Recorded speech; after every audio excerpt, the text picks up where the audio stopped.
اگر ناک میں کسی نے دوائی ڈالی اور وہ اگر حلق کے اندر. Thanks for watching. Don't forget to like, comment, share and subscribe to Maulana Habibullah Ruhani Official.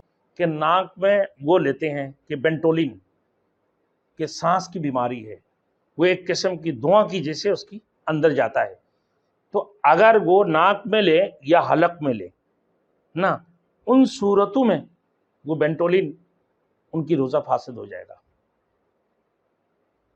اب آئیے اسی طریقے سے اگر ناک میں کسی نے دوائی ڈالی اور وہ اگر حلق کے اندر پہنچ جائیں اور اس سے پیٹ میں چلے جائے، روزہ فاسد ہو جائے گا.